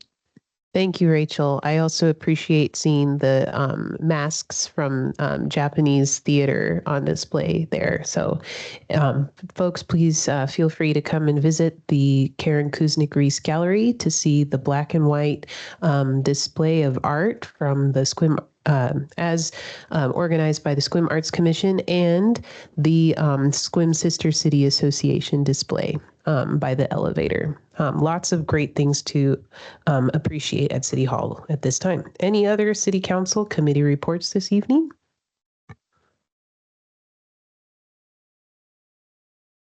Okay, great. Seeing none, I would like to move on to item number 12, open council discussion. This evening, we have 2 items under open council discussion. There's item 12A and 12B, and after that, if there's any other council discussion, there will be time for that. So let's start with item number 12A, Center for Quality Communities, the CQC Scholarship Candidate Questionnaire. I'd like to turn the microphone over to Deputy Mayor Rachel Anderson. Thank you so much. Harmony clued me in to every year, the AWC has a scholarship opportunity for graduating seniors. And in recent past, since restarting the youth liaison program, we have not had 2 graduating seniors to nominate. And unfortunately, we can only nominate one of them. And so that prompted us to kind of work on a questionnaire application type of system so that we don't just pick one at random and say, here, I nominate so-and-so for this scholarship. And so I guess I wanted to get council blessing on this questionnaire, really is what I'm here for, but also to try and figure out a process to vote on who to nominate. My biggest concern was I didn't want it to be over email. I'm really wanting to avoid any voting type of things over email. So that's why I'm bringing it to council.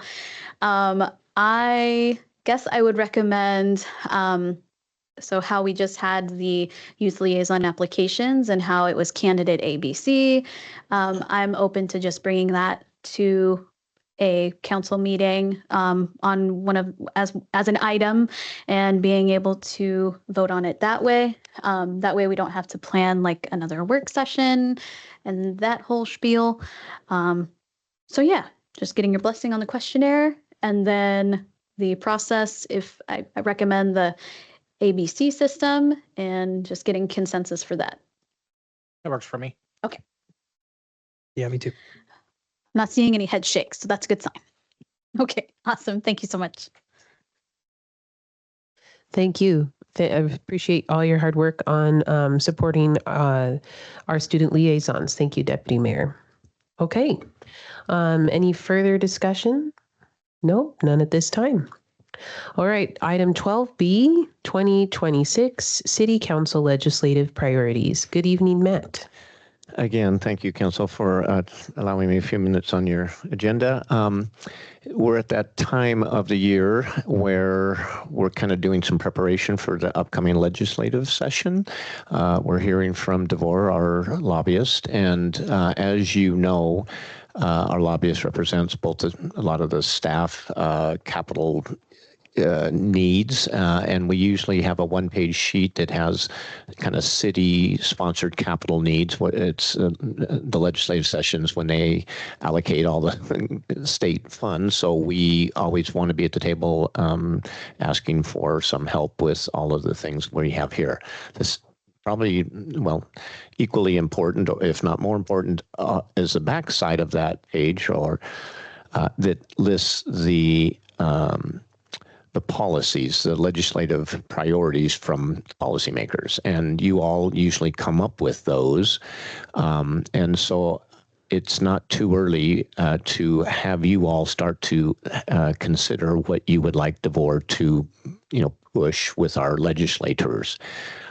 In your packet, I included last year's sheet that has the operational asks from the city on one page and then your priorities on the back. But I also included AWC's legislative priorities that they put their 4 priorities together after several months of surveying all of the cities in the state and trying to aggregate and narrow it down to something, attainable. And so they came up with 4 different priorities. And so I think you're welcome to do what you want with your legislative priorities. Refer to their 4, refer to your past ones, integrate them, drop them, whatever. I wouldn't suggest, having too many. We on the financial side, we have been told over and over again of their budget shortfall and their financial situation. So we're definitely limiting the front side to simply moving the SIMDARS project forward. That's going to probably be our real only ask this year. We think we need to somehow keep that traction going. And there's more on that I can share with you. In preparation to be successful, we've been meeting with DeVore, and I asked him to see if he could get all 3 legislators here.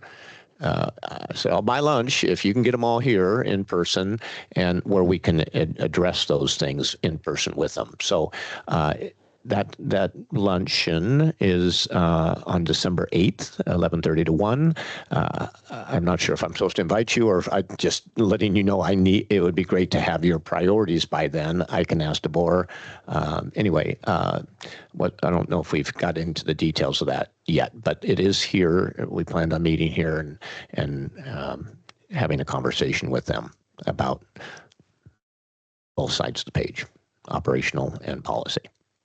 Any questions with that at all? Oh, there's someone sharing the AWC priorities there. Thanks, Oleg. So any questions? I don't know if you want to start the dialogue here or how we should get around to that, whether it's a work session. I really don't know. But the time is kind of short. So. And you need it done preferably by December 8th, you said? It would be helpful to, while they're here, to say our council has come together and these are their 3, 4, 5, whatever, that you would like to make sure he puts time into and shows up to, the public hearings and weighs in on for you. Okay. Well, I could make my opinion super quick and say the CTE is funded, correct? Mm-hmm. Okay, so we can just take that off there, and then I'm great with leaving affordable housing and the AWC NOLA priorities. I would like to add that onto our legislative agenda that in order to support the continued growth and economic development and housing availability on the east side of our city, that we would like to state in a legislative agenda about the SIMDARS project. That is what I would like to explore with my fellow councilors tonight. Oh, sorry, I should have been clear and just say our side of the paper. So the front side, yeah, I'm great with just leaving SIMDARS on there, and then like our side. Well, and I think what we had this conversation in my office this afternoon. I think she's suggesting on a policy side to include that besides on the operation side. So, but that is, excuse me, Harmony, if that's what I think that's what you were. Thank you. Yeah, no, your memory serves you. That is what I'm suggesting. I think that SIMDARS and a reworked version of the traffic configuration on the east side of our city as it intersects with Highway 101 and county roads. I think that's a huge, huge piece of what we need to do to plan in a forward-thinking way to help our city grow. And that is, I think it's an important issue that should be on our side of the paper too. So that is like really, really important. And per your comments today, and for all of our knowledge, the safety that occurs out there, we've lost lives in the last month or two, and very many family serious injuries, to turn on or off of Palo Alto or Happy Valley at even in the daylight is rough, but in darkness or rain or fog, it is just really impossible. So, yeah, thank you for that, Harp. It's really both economic development and safety concerns. And those are county roads, and so we're looking to work with them on this. I'm okay with adding that to policy. Yeah, we can also just change it to one page and leave the Simdars bypass project up top and move our 2 affordable housing and legislative priorities up top, or to the first page. Easy peasy. That's probably because I'm looking at this electronically. The pagination of this doesn't make sense. Both pages have the same label, 25, 27 legislative agenda. So we talk about the first page, second page. Yeah, so the first page is like the operational asks. Yeah, what you're seeing right there.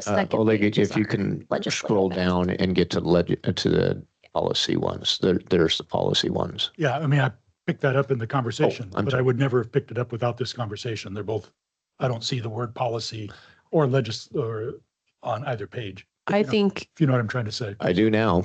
Yeah, thank you. That's a good point. And of course, we sit down with them and turn it over, and they carry that around. They love, matter of fact, they've asked other cities to follow our informatics sheet, and they find it. And then we have individual sheets, 1-page sheets on each of these items. So they are bragging about and asking other people to follow our format. So yeah, it's been helpful for them. Great formatting. It just, until this conversation, I didn't know there was a distinction. Thank you. Excuse me, a meaningful distinction between the two. Good catch. And I think we can make that change on top. Yes, I would like to, I think that there's value in making the distinction, that there's an operational side and a policy side to our document. I mean, keeping it and it is very concise, and our list isn't terribly long in this format. It allows folks to be pointed to other entities and organizations that we collaborate with. I personally think it has a lot of value to be a 2-sided document, so that there is a operational side and a policy side. And I think that if we just change, based on what I'm hearing in the conversation, if we just change the part about the career and technical education program to something related to SIMDARS, that would be that's my preference. Those are my opinions on the subject of this evening. Any other discussion from council?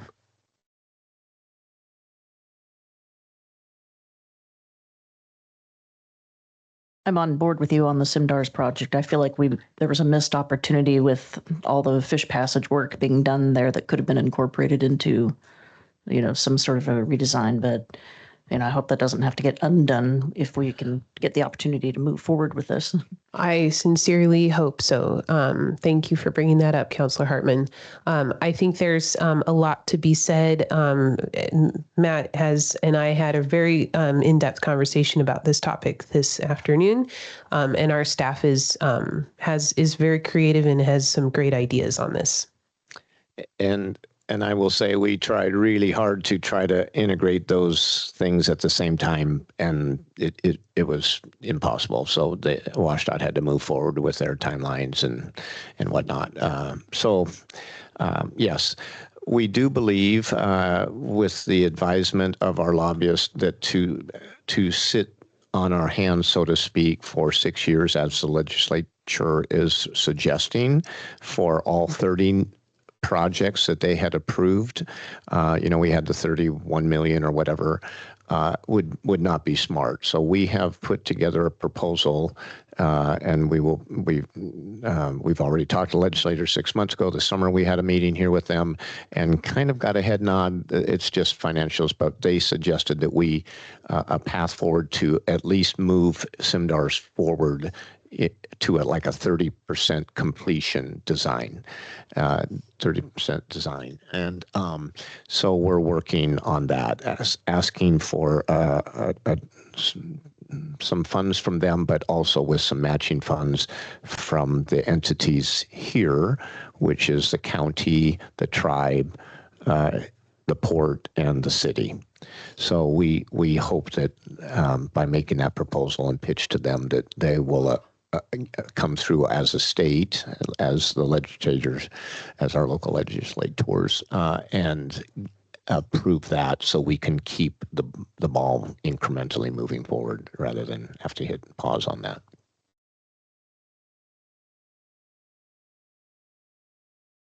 Thank you. Any other council discussion? Just a quick comment that I'm not able to see if Vicky's raising her hand, but I think if she would, if she has something to say, I think she would definitely say it. Thank you, Deputy Mayor. Councilor Lowe, any comments at this time? No, sorry, I'm just having trouble hearing you guys, so I turned my camera off so I could hear better. No, it's going to be a quick session.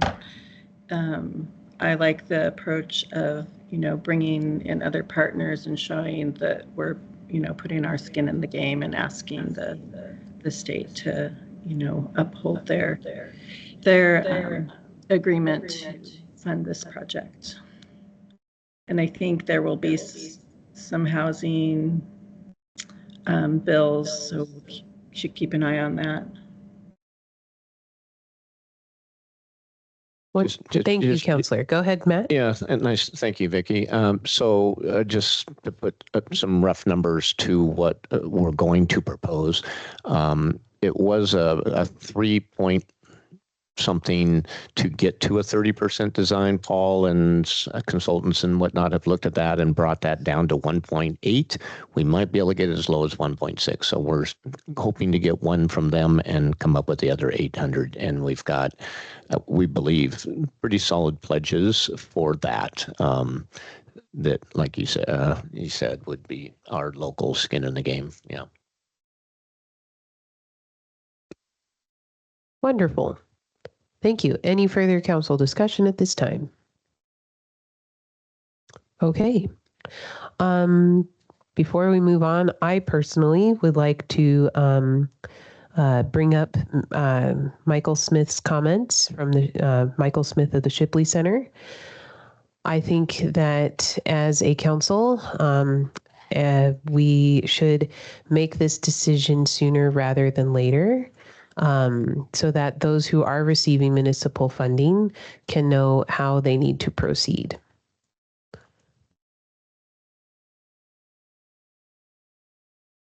I don't disagree with the sentiment, but I'm not prepared to do that tonight if that's what you're asking.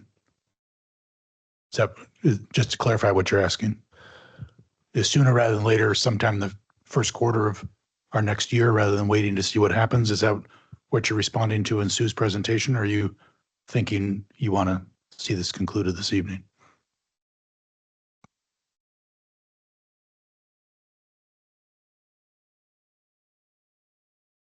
I would like to see this concluded this evening, but I also want to be respectful of where my fellow councilors are at this time. I was going to suggest the next meeting.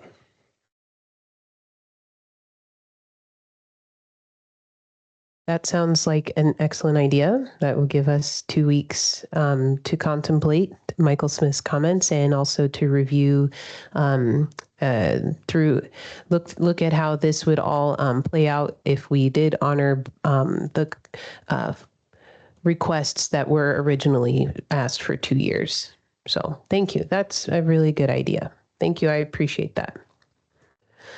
Okay, I would just like to add that tomorrow there's a Veterans Day event planned at that is traditionally held at the Eddie's Hook, but it is not able to be held at the Eddie's Hook this year due to the government shutdown. So this year's Veterans Day celebration will be at the Port Angeles High School, which is at 304 Park Avenue in Port Angeles. And the event will, the doors will open at 10 a.m. The high school band will be playing prelude music beginning around 10:30, and the ceremony will begin at 11 o'clock and will go till noon. This year's guest speaker will be retired Navy Captain and Fleet Marine Force Chaplain Mike Hackinson. And that was from the Sequim Gazette. Thank you, Sequim Gazette. Okay, moving on to item number 13, planning upcoming city council meetings. Is anyone able to, who is available to participate in the next agenda planning meeting, which will be Tuesday, November 18th at 2 p.m. Brandon, are you going to be facilitating the next meeting? Like council meeting? Yes. Nicole did offer, say she would like to try one, so I could do that. everybody's okay So with I could that? attend the next planning meeting. That sounds great. It's great fun.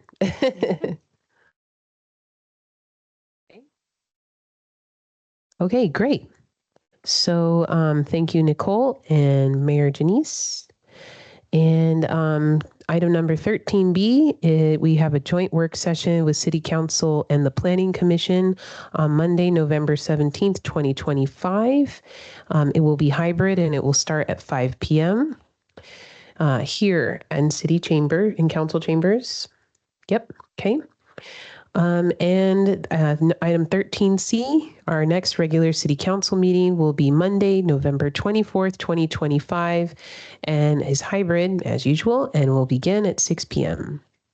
Okay, anything further from council? Is there a motion? I have a go ahead, please, City I have Clerk. a question for clarification. Is Nicole, are you participating in agenda planning or are you facilitating the November 24th council meeting? Both. Okay, perfect. Thank you. Before we adjourn, Harmony, I want to say thank you. You did a good job tonight. Now I move to adjourn. Thank you. Okay, that's been moved and seconded by Councilor Berger. Thank you so much, everyone. It was an honor to be entrusted with being the presiding officer. I hope you all have a great evening.